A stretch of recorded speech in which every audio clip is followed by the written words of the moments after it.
is a talk that asks a lot of open questions because then I have something to do and I don't feel like listening to them talk anymore. And talks that prove things that are easy because then I can follow. So my plan for the talks tomorrow, since I'm talking about surfaces and four manifolds, is I'm going to tell you a lot of open problems and related recent results about surfaces in specifically the best four manifold, which is S4. There are some pretty well-known problems in S4. If you think about surfaces in four manifolds, I bet your immediate thought is the difference between the smooth and topological category. Four manifolds doesn't have to all be smooth. Like topological four manifolds are good just by themselves, so check your bias about that. Topological four manifolds are going to show up here too. And then Saturday, we're going to talk about surfaces in a general four manifold. And there's just way too many open problems for me to possibly give you an overview of this in an hour. I'm going to focus on some problems that have to do with genus, which I think will be fun. So today, I think I'm actually not asking any open questions. So to make up for it, we're going to prove a lot of really easy stuff. Today is going to be just how do we construct a surface in a four manifold, in particular like S4 or R4, as compared to a not in R3. Okay, so not everybody here does four manifolds. They said it was broad, which is good, because then I can say stuff really vaguely and pretend that it's like because I'm being polite and not because I'm being lazy. Yes, yes, good. Okay. Question. So we're thinking of these topological manifolds, we get in dimension 3PL topological manifolds and smooth manifolds are the same. They have triangulations by lots of work that's being done. So these three categories coalesce in dimension 3, which is the dimension that we live in. So now that you're talking about four manifolds where the Lorentz space-time is one of them, do you mean the topological category or something else? So that was all right, except we don't live in three-dimensional space because of the whole time thing. So really, four-dimensional topology is strictly more useful. Right. We live in the space of it. I'm sorry, I want to match your energy. So I love the question. Yes, I'm going to be very careful about whether I'm talking smooth or topological. So for us, the basic object is going to be a surface, which is not necessarily orientable. I'm not going to specify its genus. It's just a closed surface embedded in a four manifold. And if I don't want to say the word smooth, if this is just a manifold, then I'm going to require that embedding be topological locally flat. Okay? So locally flat, which rather than write a precise definition, I'll tell you that this is the same thing as saying that my surface is a tubular neighborhood. It makes sense to consider just a regular neighborhood of the surface, and that is going to be a disk on below the surface. So don't have any weird wild knot behavior. Okay. Yeah, so this is, what is it modeled on? This type of topological space is usually locally contained? Yeah, I mean, this is just a four manifold. Where is this like, so we have outdoor space, whatever, and then we have smooth. Where is this in this like chain? This is like the most basic one. Just topological four manifold, no extra structure, no PL, no triangulation, nothing. And then the other case I'm going to consider is if, well, what if this is X4 along with a choice of smooth structure? And so now I can consider embeddings of my surface which respect that smooth structure, and these are going to be smooth embeddings. And I'll always specify which category I'm working in, the topological or the smooth category. If I don't specify the category, it's because I'm telling you something that's true in both categories.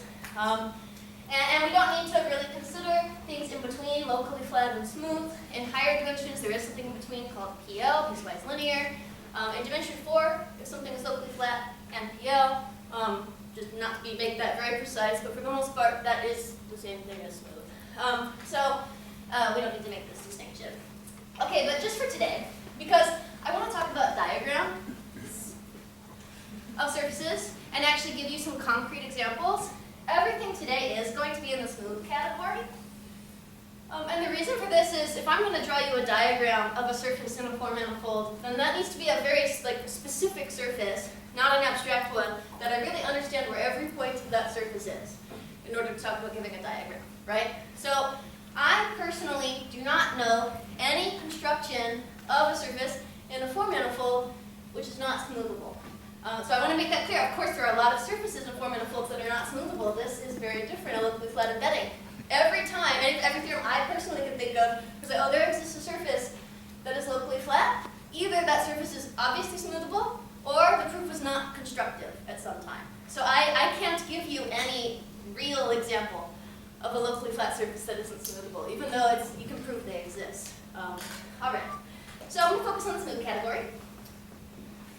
And I want to keep it simple, like we said at the beginning. And so in order to keep it simple, I'm going to start off a dimension down, where we're all probably a lot more comfortable. Now let's remember what's going on with nuts and let's say R3 instead of S3. It's exactly the same, it just sort of makes this easier to talk about. Okay, so I know we all know what a knot diagram is. We all know, okay, a knot is a circle smoothly embedded into R3. I'm just going to say smooth, because I'm working in the smooth category in division 4. And a diagram is a projection from my knot to an R2, like the standard R2 instead of R3, the XY plane. So I'm working in R3, so I have coordinates here. There's like a best projection. I'm going to project my knot down here and get some kind of immersed curve. Okay, and then at all of my points of intersection, we make the choice. This feels silly because these are literally the same picture. But somehow this one is a knot in S3 and you all are R3. And you all know what I mean by that because you have depth perception. And this one is really an immersed curve in the plane that I've cut open. So this is 3 arcs and this is 1 circle, even though they look the same. Okay. The problem with this is that it's not actually true, but for literally every knot in R3, if I apply this projection, I get an actual knot diagram, right? We say things like this is generically true, okay? So raise your hand if you're confident you can prove that that's generically true. Yeah, well, okay, I know you can. Yeah. Right, okay, so not that many, right? Have you ever seen a proof of the Reidemeister theorem? Even if you don't remember, like you've seen one, maybe? Do you remember, like, you don't remember the whole proof, but like what kind of method the proof used? Evan? Yes, that's the correct answer. So a lot of the time, you might see a proof that diagrams exist, and then a proof that diagrams are unique up to moves, where step 0 is we approximate our nice smooth knot by something that is like angular, rectilinear, has a finite number of vertices which are connected in space by straight lines. Okay, this is nice because now when we project, like our knot is characterized by a finite amount of information. We have the positions of these finite number of vertices, I guess the number of those vertices, and then like the order that they come in. But then the actual line segments are just determined by their edges, because they're straight. Their ends, because they're just straight lines. The problem with this is, okay, so we could argue that these emit diagrams, and then we can approximate our smooth knot by something that's polygonal, and then we have to explain why in that approximation, like our explanation of why we get diagrams just sort of carries through. And you sort of wave your hands and hope nobody asks you a question about analysis. Okay, so I'm going to give you a different perspective on that, which I would also not do in front of an analyst, but I think that topologists will like it. Okay, so let's reprove the fact that diagrams are generic. And as a consequence of the way that we prove that, we will immediately recover what moves on these diagrams should be, and like just simultaneously like a proof of the Reidemeister theorem. Okay. Oh, ew, that was bad. Let's just, no. Okay. So, let's say, except, so we get a diagram when, and so maybe I want to call this map here S1 to R3, this is our knot K. I'm going to call this map from S1 to R2 D for diagram. I hope that doesn't look too much like a differential, but I think it's okay. We get an actual diagram when D of S1, or like D itself, I guess is the map, is an immersion.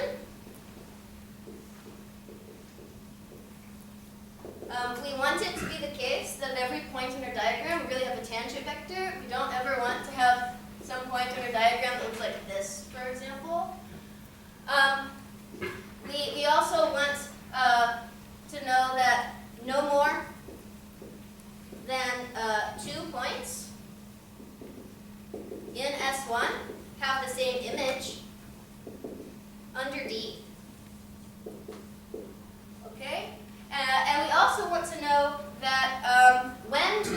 D have the same image, their tangent vectors can't point to the same direction. So there's only transverse intersections, no tangencies. Only transverse intersections of D. Okay, so let's quantify like when these sort of three bad things happen. All right. So let me erase this. Okay, so bad thing number one is that I have to consider, is it possible, or when does it happen, that D is not an immersion? Well, I do know that D is a composition of smooth maps. Like D is a smooth map. The issue is that the derivative of D might vanish. That's when it would fail to be an immersion. So D not an immersion when its derivative is 0, which is the same thing as saying that when we look at the tangent vector of my actual knot sitting in space, this points perpendicular to the plane I'm projecting to. So it points up or down. Okay, so I have some strand in my knot where the tangent vector looks like this. And when I project downward, I'm going to get something that doesn't have a tangent vector because this projects to 0. Okay. Well, how likely is this to happen? So in order to count like how many solutions there are to something, I need to set this up as some kind of equation. Okay. So what I'm going to do is consider the function that inputs the circle. And so I really want to think, okay, this is a point in my knot. And I want to output like the quantity that I don't want to be a certain value. So what I'm going to do is map to the direction, or I'll just say just the actual, the direction of k prime, the tangent vector of my knot. You see this is a knot in three-dimensional space. This is like a unit tangent vector. Well, since I'm in three-dimensional space, a unit tangent vector is like a point in the two-sphere. Okay. So if this in the image hits, well, either the north pole or the south pole of the two-sphere, so Z or minus Z, then this is the case where D is not an immersion. Okay, so now we're in good shape. Because I can actually tell how likely is this to happen using just a first semester differential topology.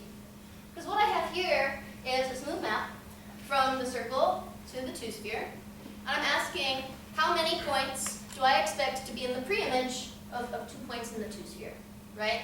So in a first semester in differential topology, you would learn Sart's theorem that tells you that, well, a generic point here is regular. And then you would learn like the inverse function theorem or something, which would tell me that if I have a regular point, its pre-image is a submanifold, and I would know the dimension of that submanifold. So generically, we expect the dimension of this f in d for dimension, f inverse of a certain point. So let's say z plus or minus z. Well, it's just the dimension of the domain minus the dimension of the range. -1. So it's a -1 dimensional space, which means it's the empty set. Okay, we don't expect there to be any solutions to this. And so that tells us that generically this is true. Okay, for an average knot, we don't have any non-inverse points in the projection. Okay, and the other two conditions are very similar and in fact easier. This is like the bad one. You think that this is the bad one, this is the top one.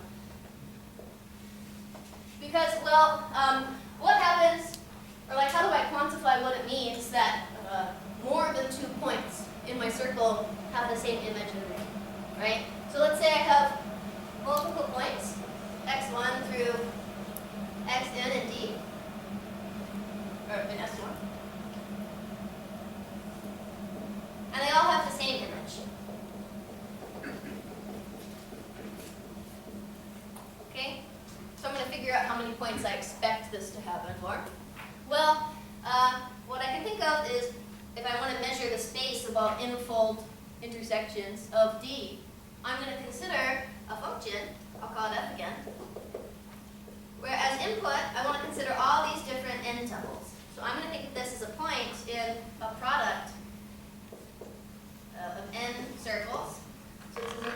two-dimensional space. Okay? And then, well, the thing that I'm worried about is when all of these images are the same, which is to say these pairwise differences, x1 minus x2, and then x1 minus xn, so just all the differences from x1 to all the other points. So there's n minus 1 elements here, each one of which is a point in the plane, because we're looking at the difference between 2 points in the plane, a vector in the plane.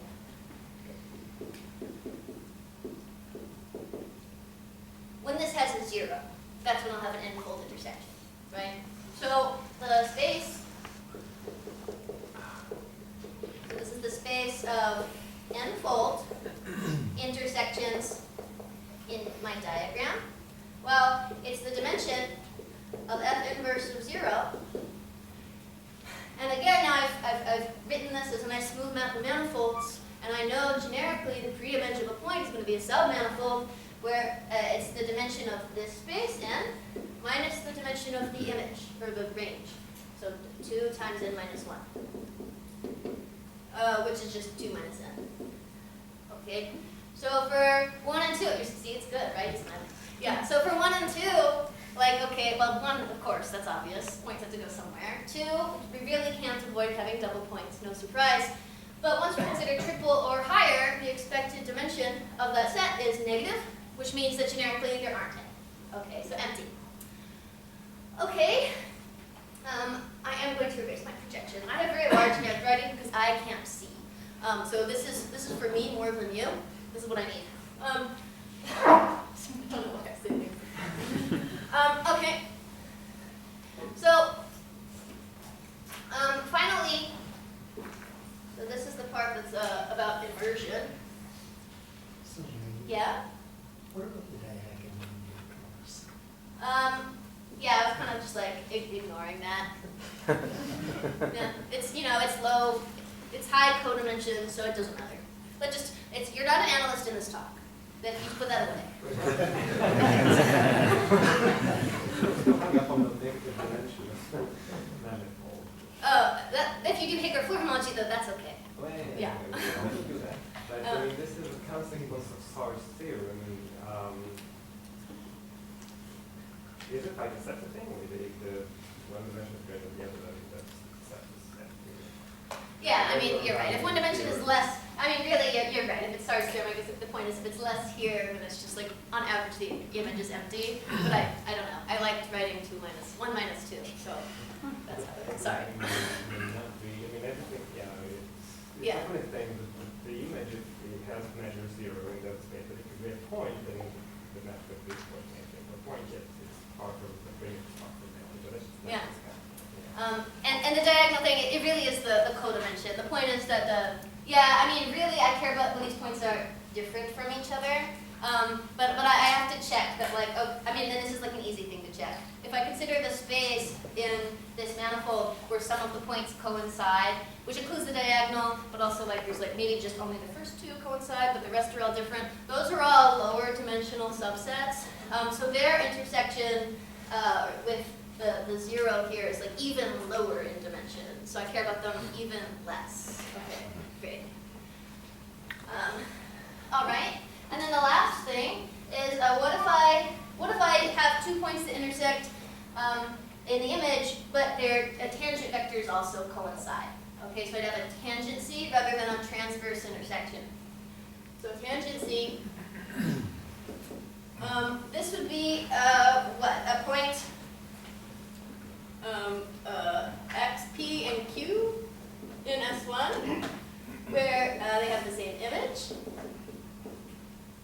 And also the same, well, the tangent is at least the same direction. D of Q over D prime of Q. Okay, so again, I want to write some function where the zeros tell me exactly when this happens. So my function as input, well, clearly it's going to have these 2 points. So let's say P and Q. It's going to be a point in the space. So I'm looking at S1 cross S1.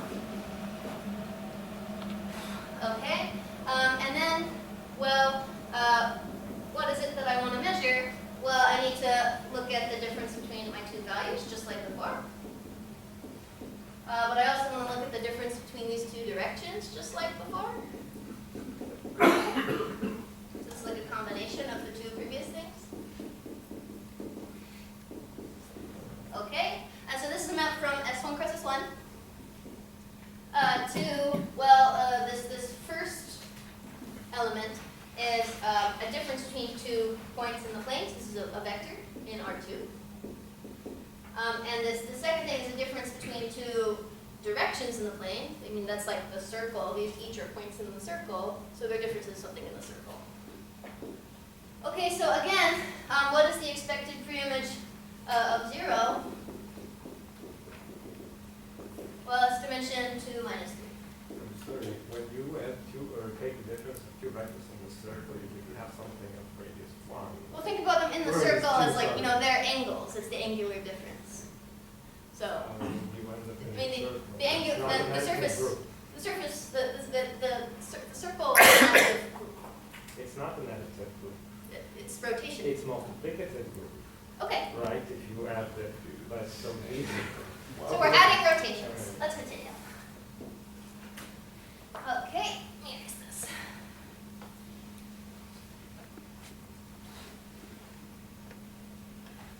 All right, so again, we found that all of these behaviors are non-generic, and that's why we know that generically we will have a diagram. And immediately from this, we can figure out what are these diagrams well defined up to. Because what if I consider an isotopy? And this is where we're going to come into surfaces in secret, and then later explicitly. So an isotopy of knots, well, in S3, should give us, well, it gives us is a 1-parameter family. Okay, so I have, at each time, so this is supposed to be, R3, that's it. So think about this as a schematic of R3, and it contains a knot in it. Okay, I have this time factor, so maybe I'll write cross I, where during the time of the isotopy, my knot is varying. And at the end, I get something. And I know that generically, if I project this whole thing down to get a diagram at every time, so R2 cross I, that I expect the 2 ends to really project to diagrams. Because those 2 ends are just isolated knots generically, like there's no problem arranging that they project to diagrams. The problem is that it's not obvious that during the course of this isotopy, if I look at every single cross-section here, that this knot literally projects to something with a diagram.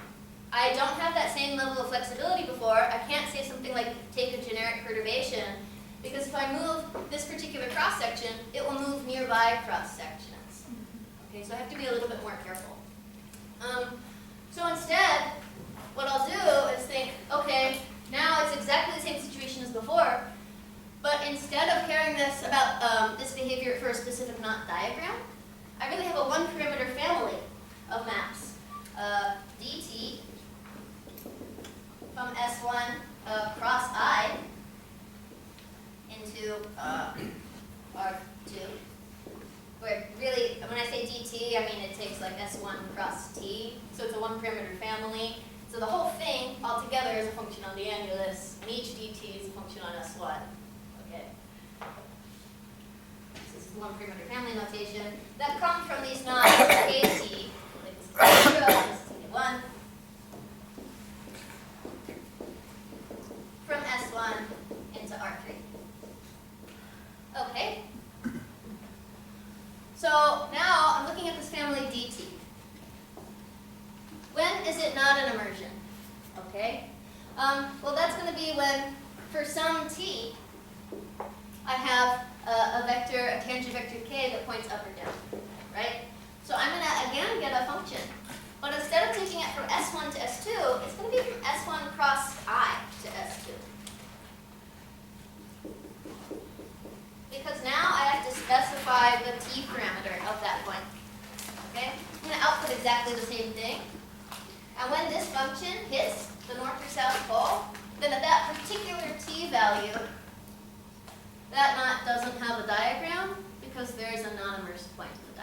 projection. Okay? And now this is a two-dimensional space, and this is a two-dimensional space. So generically, I do expect there to be times when this hits z minus z. The expected dimension is now 2 minus 2, 0. So this is going to be a set of finite points. Okay. Yeah, see, he's so happy. Okay. What about multi-points? Exactly the same thing. Now I have a one-parameter family, so this function that I consider, instead of being from a product of n s1s, I also just have to add on this extra interval and have a t coordinate. I'll take exactly the same function. And now the expected space of n-fold intersections is dimension n plus 1 minus 2 times n minus 1, which is 3 minus n. Okay, so I have triple points, but that's it. And then tangencies, well, what's going on here? Well, I instead of s1 cross s1, I have to add my I vector, my t coordinate. I'll take exactly the same function. And the expected dimension is 0. So again, there's going to be a finite number of times where there's a tangency. And now if I be careful, I really do need to consider other things. Like, well, in general, as I keep increasing the dimension of this space that I'm considering, what if I have like a triple point that overlaps a tangency and there's sort of like mixed behavior? So there are other things to consider, but this really is like the general idea. And in this case, there's not that much else that can happen. So we get that these diagrams are related by linear isotopy. That would be the case where none of these bad things happen and actually just a diagram the whole time. And then 3 moves that correspond to how the diagram changes before and after these 3 bad behaviors, right? So I sort of work through, like, I think it's kind of fun. If you think about like the map here to the 2-sphere, like, oh, what does it mean that, well, I have this function, and for some t value, I include an arc like this. And at a later t value, I include an arc that goes around the long way. And at some point in the middle, it crossed over this positive z direction. Okay, so I'll just say that like I was kind of pleased because I worked out like what would the knot diagram look like. Well, I have the z direction, the x direction, and the y direction. The arc of the knot that corresponds to this orange arc, which remember is telling me the tangent direction. At this first point, both the x and y tangent directions are positive. So I have a little strand that's pointing up and right. But then later I go to the back where the x coordinate is negative, which means now my x direction is left, so I'm going up and left. Okay? But then I compare that to this like blue one. So what does the strand of my knot look like that corresponds to these tangent vectors? So first I'm going up and right, but then now the y coordinate flips, and I need to go down. And then the x coordinate flips too, and I need to go left. And then the y coordinate flips back, and I need to go up. So I was pretty pleased with that. But so this is how you get the Reidemeister 1 move. Figure out like what happens to the diagram before and after it hits this kind of singularity. And the answer is, oh, I introduce one crossing or remove one crossing, and it could be either crossing. Okay? And then I go to these other two, and I'm sure you know what they are. Well, what if I have a triple point? Then, oh, I get the Reidemeister 3 move. And what if I have one of these tangencies? That's where I get the Reidemeister 2 move. Okay, so I really like that. And at this point in a usual talk, I would ask a graduate student what was wrong with everything that I've said so far, and they wouldn't know. And then I would say, well, the problem is that this is all about knots and 3 manifolds. We don't care about that. But I realized that would not go over well at this conference, so I won't say that. Okay, so let's turn this into what we actually care about, which is surfaces in 4 manifolds. So how do we draw a surface in a 4 manifold? And let's specifically think about R4, and everything is smooth again. Okay. So if we were going to make a guess based on what we've done so far in R3, I think it would be very natural to start with our surface in R4 and project R4 to R3. So go 1 dimension down, just like we did to get a knot diagram. projection of our surface to R3, and we can do the exact same analysis and figure out what are the bad behaviors that we generically expect, and what are the bad behaviors we generically expect in a one-parameter family, and that's how we would get some kind of diagram and some kind of moves on diagrams, okay? And you can totally do this, and we get diagrams that are called broken surface diagrams. The reason that they're called broken surface diagrams is that I'm going to get a surface projected to R3, but just like with knots, I didn't literally take the immersed curve. I had to decorate it somehow. Well, now I'm going to have a self-intersecting surface. It's just like a little piece of my surface. And I have to tell you which piece of the surface is deeper in the fourth dimension, just like I did with the knot. And so the way I'll do that is by breaking one sheet. Okay, so just like a crossing. Okay. So, let me like spoil the answer and tell you what the generically expected bad behavior is. So for knots in R3, the generic bad behavior is just double points. Like that's really the only bad part of a knot diagram, crossing. So with surfaces in R3, the bad things that we expect to happen are we have curves of double points.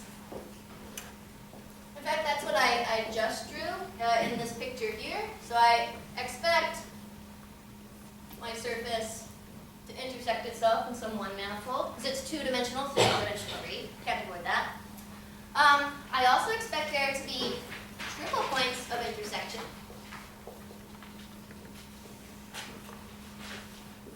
Okay. So I can't avoid that either. And I also expect there to be just points where it's not an immersion. That's not a generic property anymore. But I can understand generically what those points look like. They're called branch points. And the way that you can think about a surface that has a branch point is if you imagine starting with a curve, just a straight line, and I'm going to translate it to the right to sweep out a plane. But as I translate it to the right, I'm going to allow that curve to move. I'm going to apply a Reidemeister 1 move to this curve, essentially, to introduce a self-intersection.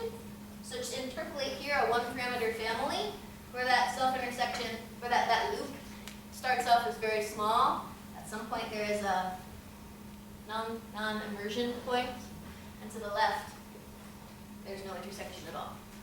Okay, so this traces out a surface. Okay, well it's not a coincidence that there's like 3 bad things here, and there were 3 Reidemeister moves before. This is like, yeah, Emma? Very good, that's notation. So when you do these surfaces, the one that's not broken is closer to the observer in the 4th dimension, or is it towards the positive direction? It's towards the positive direction. So we're basically sitting. Yeah, we're sitting at the top looking down on the surface. Maybe it's a Yeah. Okay.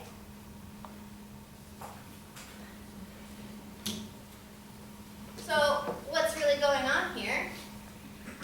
Well, let's consider the Reidemeister theorem again and pretend that I just hadn't given like that whole proof of that was long and unnecessary. Instead, what I could have done is know that these are the generic things for surfaces. So let's pretend that this is easier.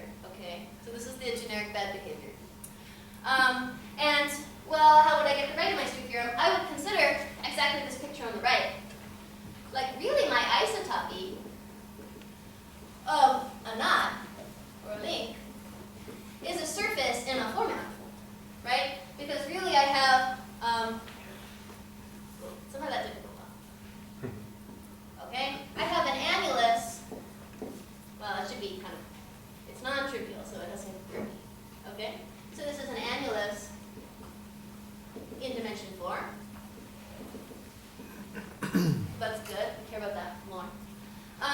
And what I did was I projected from R4 or R3 cross I to R2 cross I. So exactly the situation here, I projected from 4 to dimension 3. Okay.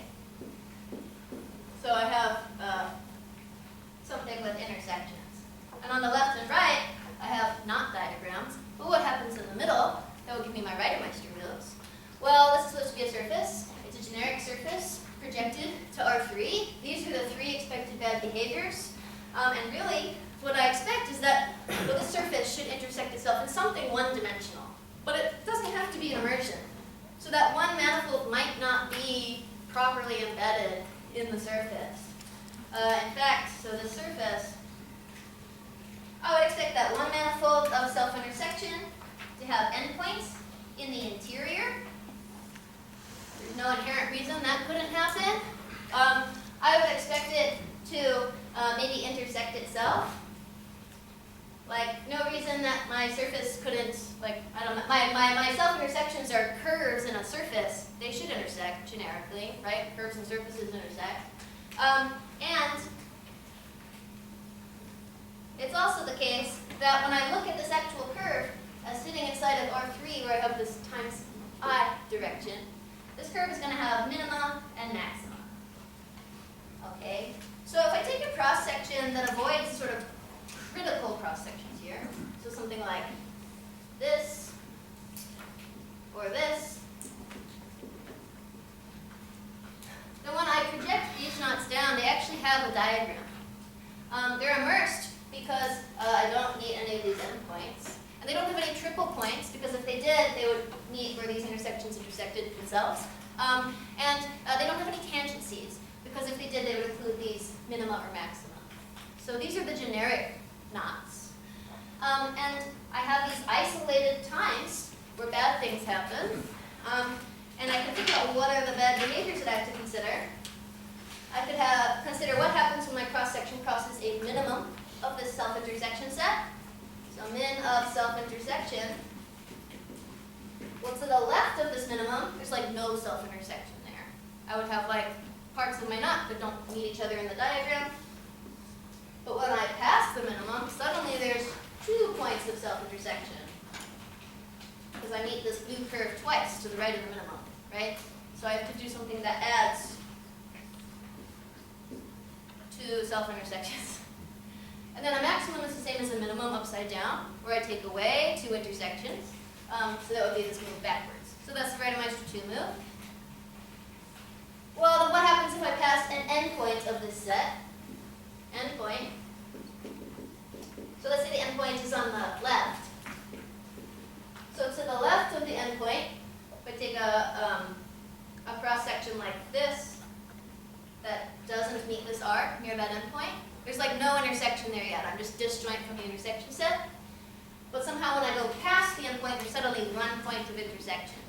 And I know what that endpoint looks like. It looks like this. So that's it. That's what happened from left to right. I did a Reidemeister 1 move. Okay, and that could have either sign. And then a right endpoint would just be the opposite of that. So I could get rid of the crossing. And then the only other kind of like bad cross-section here is when I happen to meet where these self-intersections cross. And that's where I have more than 2 points of intersection. And I only expect these, I gotta figure out what is the dimension of that. I mean, that's gonna be the triple points, and I'm not gonna draw that. Okay, so it's actually very easy to count the Reidemeister moves, and easy, although maybe tedious, just to like draw pictures to figure out what the moves actually are. Okay, so we can in fact do the exact same thing for surfaces in 4 manifolds. So I'm just going to count the moves. I'm not going to draw what the moves are. What are the moves on these broken surface diagram? The GAMs. So broken surface diagrams of isotopic surfaces are also related by moves. They're related by moves that are called Roseman moves. Because just like the Reidemeister theorem was proved by Reidemeister, the Roseman theorem was proved by Roseman. And I kind of forget when, but I feel like it was 1996.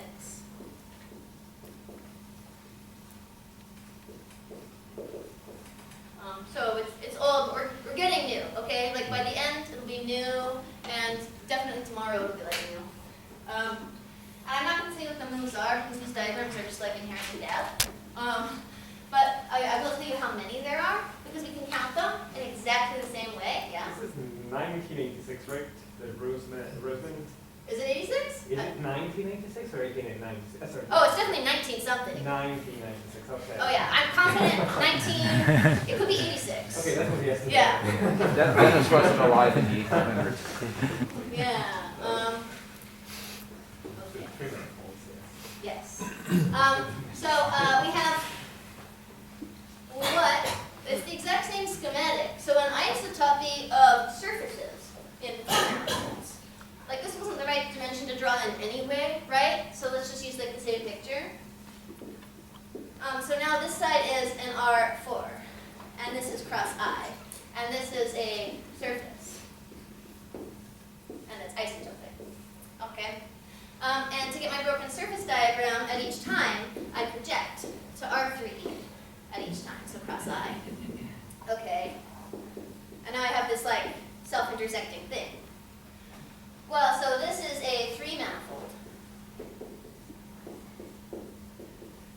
which came from dimension 5 into dimension 4. So I have a 3-manifold self-intersecting in dimension 4.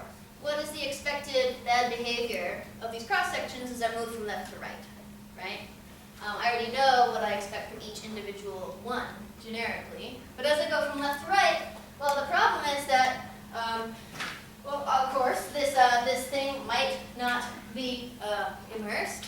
And again, I'm going to think about that as well. What is the self-intersection set? It's a 2-manifold. So the self-intersection set of this is 2-dimensional. And it might not be properly embedded. It has some 1-dimensional boundary. So just like before, I had to consider the self-intersection set minima and maxima. Now this is the surface. I'm going to have to consider minima of that surface, which are symmetric with maxima, and saddles of that surface, index 1 points are different.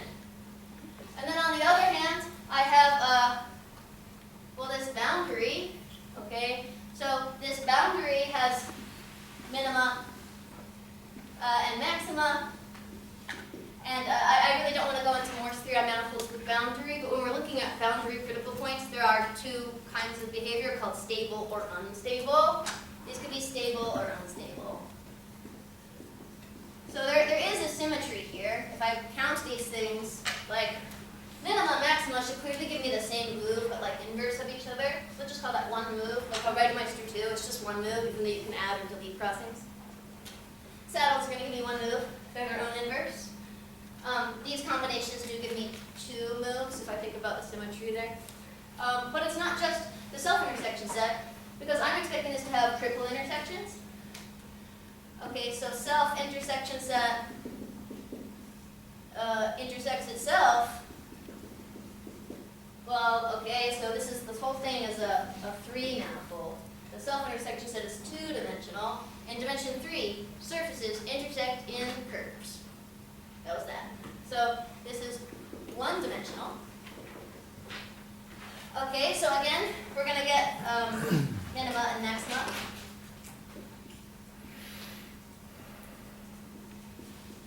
And boundary points, left and right. Okay, so there's going to be 2 moves here.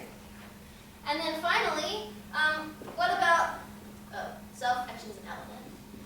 What if I think about triple points about self-intersection? The intersection set is 2 and 3-dimensional, which includes triple points. I can't avoid those. Okay, and those are just going to be isolated points, which means that they'll correspond to one kind of move, just passing those isolated points.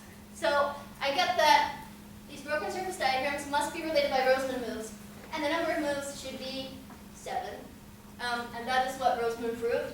Broken surface diagrams are related by Roseman moves, of which he gave 7, and they really correspond exactly to this. This is basically how he proved it. And since then, it's been simplified. You can prove just diagrammatically that you can write one of these moves as a combination of the other ones, but I don't remember which one because I don't remember any of the Roseman moves, so that's okay. The 7 is very natural. So that's broken surface diagrams. And I feel like I should give you an example of a surface in a 4-manifold, having just proved that diagrams exist and making like a big fuss about locally flat surfaces not being good. So Here's an example. Okay, that's a joke. But that is a perfectly good example. It's a two-sphere sitting in R3, which includes into R4. Okay, that's a base case. Here's a more interesting example. So I'm going to give it to you via a broken surface diagram. I'm going to start off with an immersed surface, or well, the self-intersecting surface in R3, and then I'll decorate it at the intersection set to make it into a broken surface diagram. Okay, and I'm going to do like the easiest one that I can think of, which means that it's not going to have any branch points because those are the hardest to draw. Here's a self-intersecting surface in R3. I'm going to start off with like a light bulb shape. And let's take another light bulb, but upside down. And right now, my surface has these two boundary curves. And I'm going to get rid of those by attaching something else with the same boundary, which is an annulus, or like a two-sphere with the top and bottom cut out. So this is a two-sphere that intersects itself in R3. And specifically, it intersects itself in three circles, where these light bulbs intersected. Okay, which is a very simple case. If I'd had branch points, then the self-intersection set would have had endpoints, but that's not fun. So now to decorate it, at each one of these circles, I need to tell you which of the two sheets, because there's no triple points either, even better, also hard to draw. Like, you know, what does this look like? I don't know. I'm just going to choose that at this circle, this sheet will be higher, and the broken one here will be deeper. Here I'll make this be the broken sheet, and this one be higher. Okay, and then finally I'll break this sheet and keep the other one higher. Okay, so now this is really a very explicit picture of a two-sphere in R4, and it's not the same as that one. So now you have two examples. And I can even prove that it's not the same without doing anything. I could and do prove to undergraduates that this is not the same. And now you're going to see the proof, and it's better with you because I can say representation.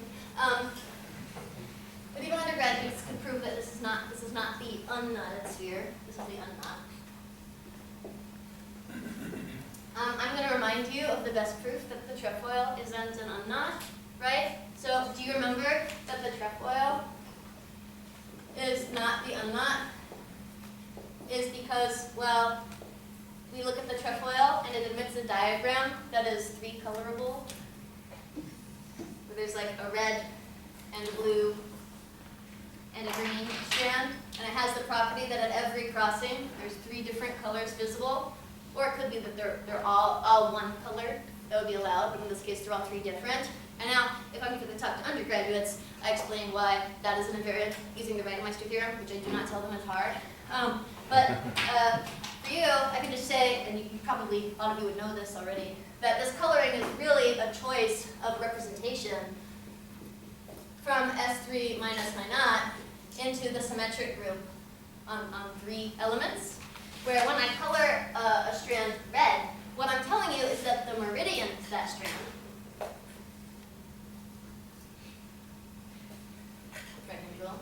goes to the element 1, 2.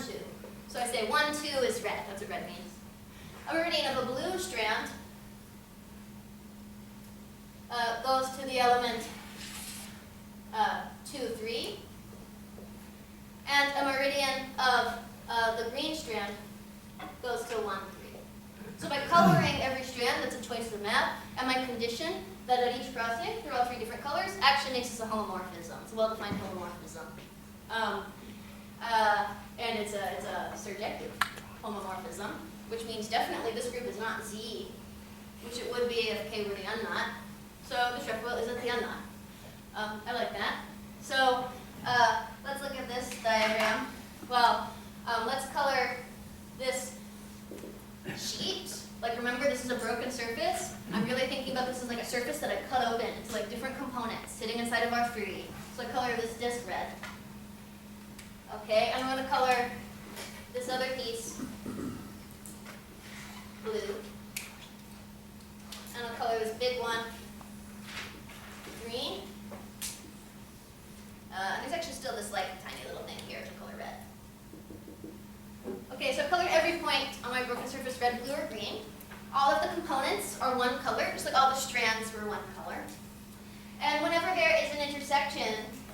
this case, all three colors are present. I would also be happy if there's only one color present.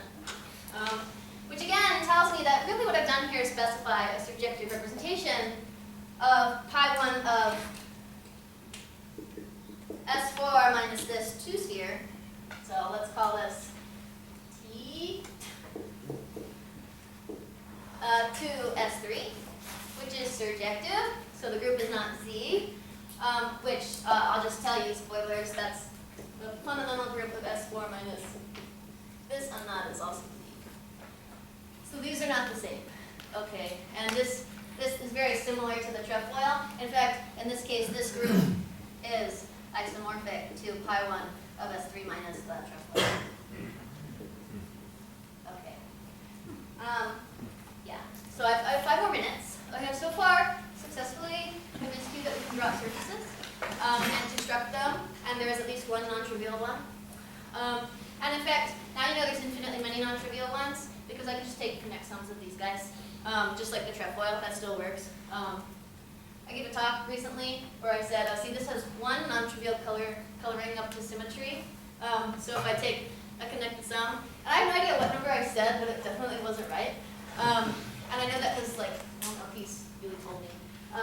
So I don't remember. But it's a fun little exercise. Count how many colorings that has. Okay. So, So a very good question, and yeah. I only have 5 minutes, but those who haven't been dabbling in, like, not theory or whatever, how do you find this homomorphism? S3 is not a free group, so you have a relation there. How do you prove that the corresponding loop in pi1 of a complement is so strict in respect there? It depends on knowing how to get a presentation of a knot group. So secretly, I'm using the fact that I can get a presentation of this group using Verdinger's algorithm, where the generators are these meridians, and the relationships correspond to the crossings. So I would have to check that those relationships are preserved by like this map. And so that condition here, that like these strands all have different colors, tells me that the relation I get in the Verdinger presentation at that crossing is still true. It's like preserved by the homomorphism. The thing that is 0 is sent to 0. All right, so you have some type of family of relations which gives the kernel of the map from the free group of whatever to the pi1, and these all go trivial. Yeah. Well, not this, Okay. but Yeah. Yeah. Feel free to ask me later. Let me just tell you like one more thing.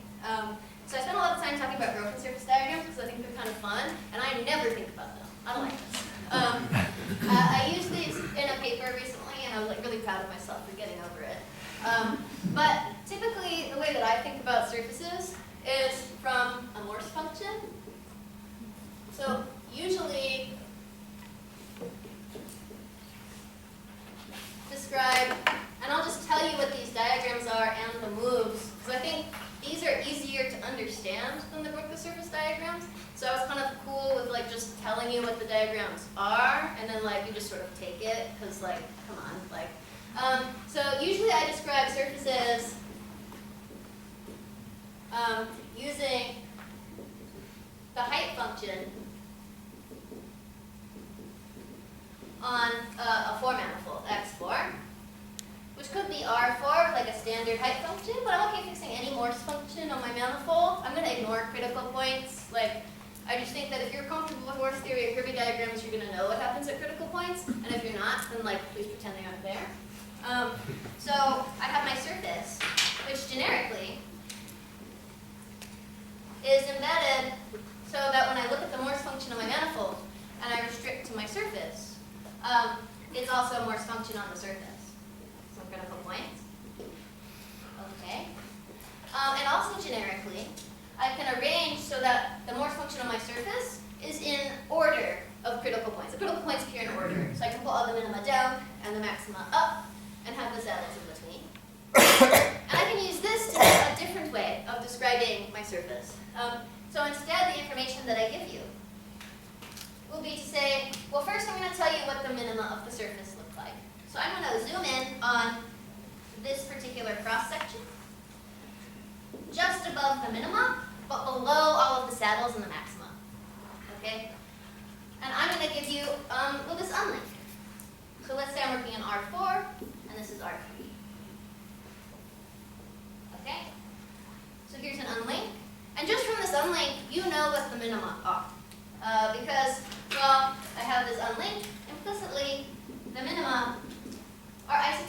two disks bounded by this unlink. Okay, and you're all nodding, but like now you have to prove that that's all defined. But yeah, it is. Okay. But so I'll just give you the boundary. That's good. And now I need to tell you, oh, what does the surface look like at the other interesting points? So like the index 1 critical points.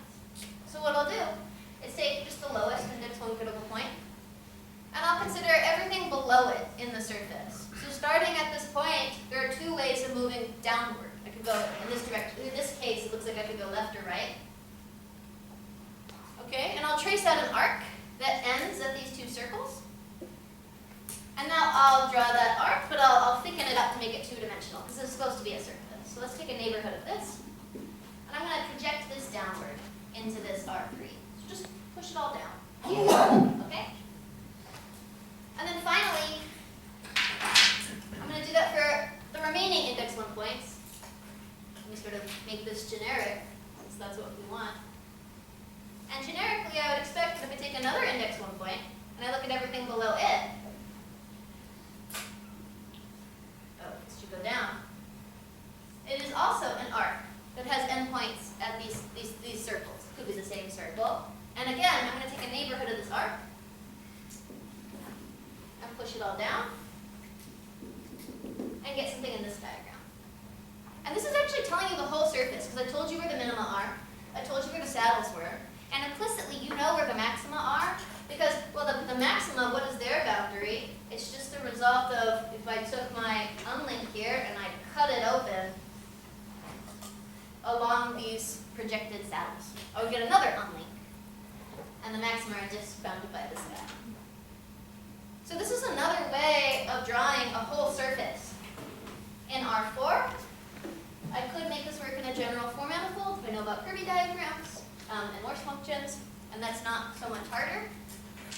And again, there's a complete set of moves, and I do want to tell you what these moves are. I think I have like 1 minute to do that. So I'll just tell you that it's a theorem, and now we're getting into new stuff, and we're going to see examples, so I won't tell you exactly what the moves are, but I think we will see that tomorrow. But just so you know that these diagrams exist, that can percolate, and that there are moves. Well, this is actually a recent-ish theorem. Went in 2002, but some more details in 2012 proved that these so-called banded unlinked diagrams of isotopic surfaces in R4 are related by an explicit set of moves, and we'll see those tomorrow. And adding in some critical points into this Morse function, which isn't hard, just annoying, Mark Hughes and someone, Kim and I, in 2018, showed that, the same thing, I'll just say same thing, but in X4 instead of R4. And I will not tell you what these moves are, probably, because they're not pleasant. Well, I mean, that sounds bad. They're actually really good. I just don't want to explain it. So tomorrow, when we talk about S4, we're definitely going to see the moves, and we're going to do some more examples similar to that one, and we'll see a band diagram of that one, maybe, probably, I'll forget, and some open problems. Okay, yeah. That's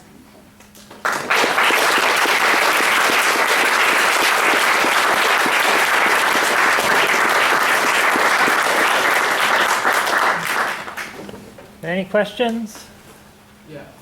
How did you conclude that I1 of S4 minus 3 is isomorphic to I1 of S3 minus 3? how did I know this isomorphism? Yeah. This would be, I wasn't concluding it from the fact that these two maps exist. I just happen to know what the sphere is, so I know that this is true. But just like there's a Verdinger's algorithm here, you could develop, and people have, there's a very similar Verdinger's algorithm for this kind of diagram. And if you do it, like somehow, if you squint your eyes at like this picture and this picture, they kind of look the same. When you do Verdinger's algorithm, the relationships will be the same. Yeah, that's good. Any other questions?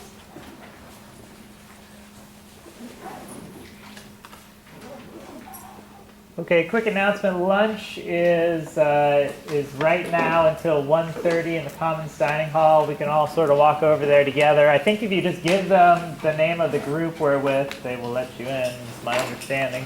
Otherwise, let's thank our speaker again. Thank you.